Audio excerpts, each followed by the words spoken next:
conscience et la loi, l'homme, il était tout le temps condamnable.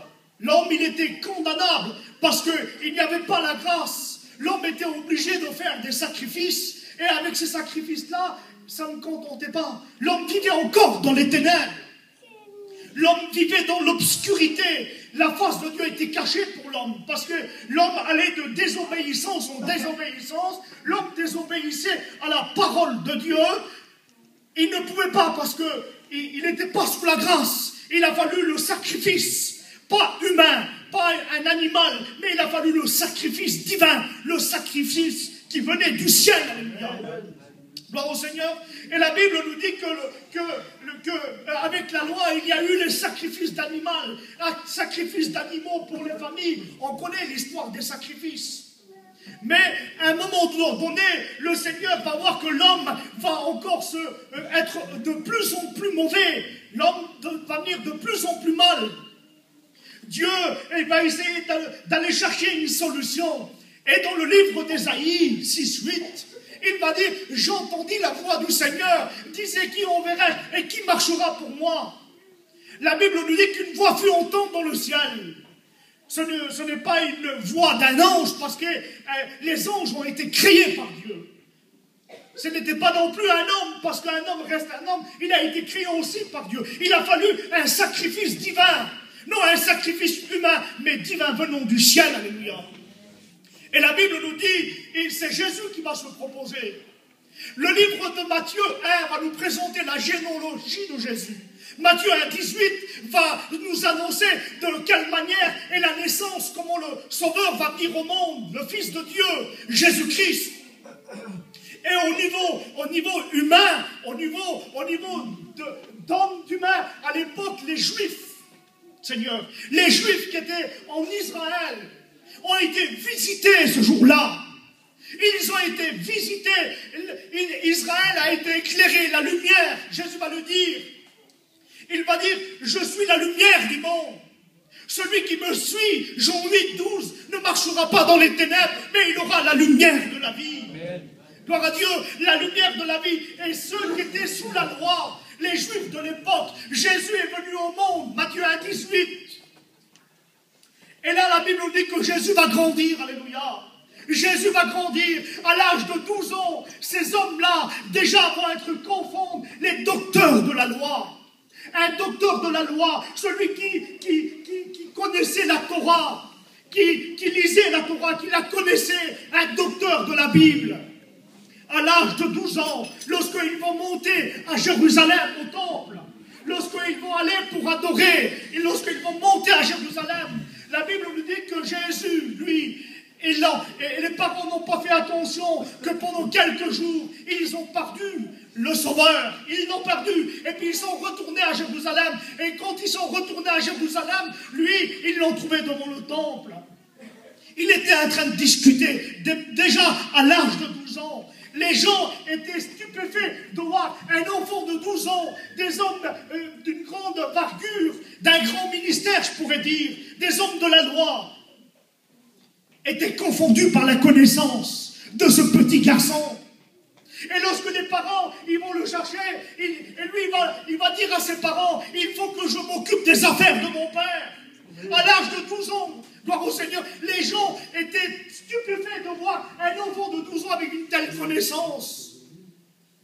Mais tout est possible avec Dieu. Gloire à Dieu, c'était le Fils de Dieu. Pourquoi il a fallu qu'il vienne comme un homme?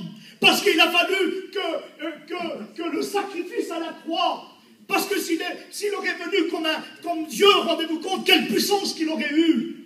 Mais il était Dieu, mais il était aussi homme, pour connaître la souffrance, connaître ce que nous, on peut endurer.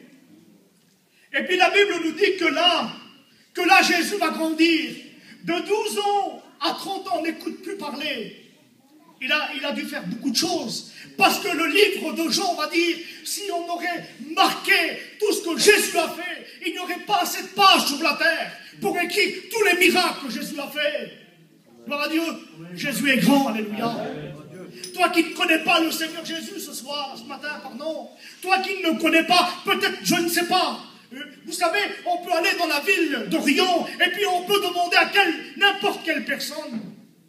on peut lui poser la question, on peut lui demander s'il connaît Jésus. Il connaît peut-être le petit Jésus de la crèche, le petit Jésus de la crèche, ou celui qui a resté à la croix. Mais moi, je voudrais te présenter ce matin le Jésus, oui, qui était dans cette petite crèche, dans une étable. Ce Jésus qui a grandi et qui a fait et qui a fait beaucoup de miracles. Ce Jésus qui a grandi, mes frères et sœurs. Ce Jésus, lorsqu'il voyait quelqu'un qui était aveugle, il était rempli de compassion. Jésus était rempli de compassion. Lorsqu'un jour, il va croiser un aveugle, la Bible nous dit que cet aveugle, il va crier. Et lorsqu'il crie à Jésus, qu'est-ce qu'il fait Jésus? Et Jésus, il est obligé de s'arrêter. Gloire au Dieu, gloire au Seigneur. Et puis lorsque Jésus s'arrête, il se passe toujours quelque chose. Gloire à Dieu. Ce jour-là, il va s'arrêter. Et cet homme va recouvrir la vue. Je ne sais pas, peut-être charnellement, tu es capable de regarder. Charnellement, tu as une belle vision. Mais spirituellement, tu es peut-être aveugle ce matin. Ton cœur est peut-être aveugle.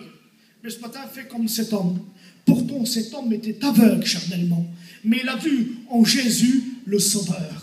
Il savait que lui, il avait la solution à son problème. Il avait un besoin. Et son besoin, c'était qu'il recouvre la vue. Mais non simplement il a recouvert la vue.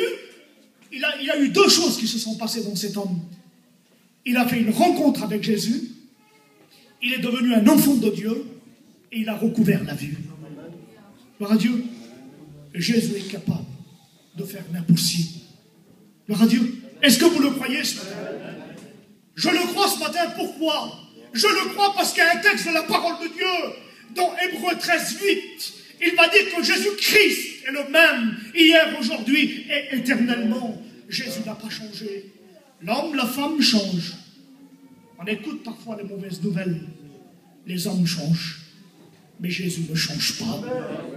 Jésus demeure le même. Gloire à Dieu. Et il va faire encore quoi, ce Jésus? Ce Jésus, pendant une période de 3 ans et demi de ministère, j'ai plus de ministère que Jésus, moi. Bientôt, ça va faire 15 ans que je prêche. Jésus, lui, il a prêché que 3 ans et demi. Mais ce que Jésus a fait en 3 ans et demi, mes frères et sœurs, il n'y a aucun serviteur de Dieu sur la terre, même s'il pourrait vivre 1000 ans, il serait capable de faire ce que Jésus a fait. Jésus, c'est le Fils de Dieu. Gloire à Dieu. Et lui, il est rempli de compassion. Il va dire, je suis la lumière du monde, comme j'ai dit tout à l'heure. Il est venu éclairer ceux qui sont dans les ténèbres, ceux qui sont dans l'obscurité, ceux qui ne connaissent pas le Seigneur. Jésus est venu les éclairer. Il est venu leur apporter la lumière. Gloire au Seigneur. Ce matin, il est venu t'apporter la lumière. Gloire à Dieu. Il est venu t'éclairer. Un jour, il nous a éclairés. Un jour, nous, on n'était pas croyants, nous. Hein, parmi les gens du voyage, beaucoup étaient si, il y en a qui étaient croyants, il y en a qui n'étaient pas croyants, il y en a qui étaient catholiques. Et un jour, ils ont rencontré Jésus. Gloire à Dieu, ils ont fait cette rencontre avec Jésus. Et lorsqu'ils ont fait cette rencontre avec Jésus, eh bien, leur vie a été changée. Gloire à Dieu. Gloire au Seigneur.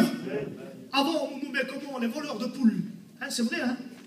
C'est vrai qu'aujourd'hui, avec la parole de Dieu, Jésus a changé notre vie. On n'a même plus le droit de voler un œuf maintenant. Parce que celui qui vole un œuf, il vole un bœuf. Celui qui a fait la rencontre avec Jésus, il est devenu une nouvelle personne. L'apôtre Saint Paul va le dire, on va le voir tout à l'heure, qu'est-ce qui va concerner à l'église. Mais là, je vais essayer de l'évangéliser un petit peu, gloire au Seigneur. Parce que ce matin, tu auras peut-être l'occasion de faire cette rencontre, d'écouter ce mot venant de Dieu. Jésus, alléluia, il va dire encore, je suis la lumière du monde. Il va dire, je suis le bon berger, alléluia. Il est le bon berger.